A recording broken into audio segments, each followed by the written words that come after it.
This is our donkey Billy Bob, and we've had him since he was a day old. He's about 30 years old, 34.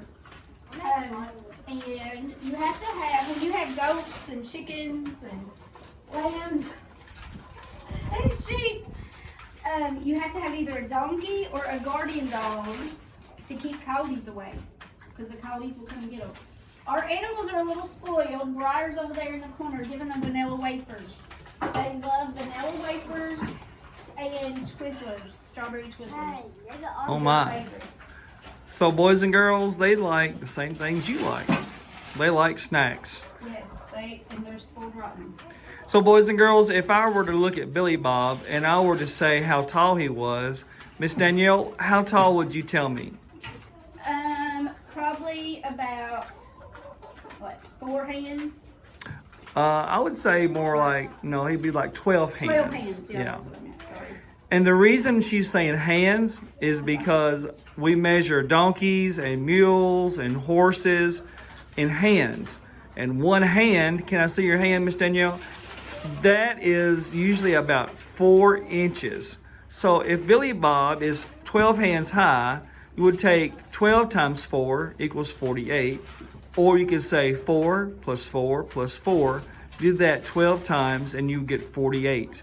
If Billy Bob was 10 hands high, that would be 40 inches tall. So I don't know who came up with measuring livestock in hands, but that is typically how we do it. I have seen a mule one time, I rode him, and he was 17 hands high. And that was probably the tallest mule that Mr. James ever rode. All right. If you look on Billy Bob's back, you see how he's dirty on his back? That's because the goats ride him. My little goats jump up on his back and just sit up there and ride him around. So the goats like riding Billy Bob. But boys and girls, I'm going to tell you something about donkeys. If you get them and you start riding them when they're breaking the ride for humans, like boys and girls, you can do that. But it's very difficult to train some donkeys to learn how to ride. Now this donkey, probably, if Miss Danielle wanted to, they could have broke him or trained him to ride easier. Some donkeys have a white stripe down their back, and sometimes they call that manger donkeys. It looks like they have a stripe or sometimes a cross.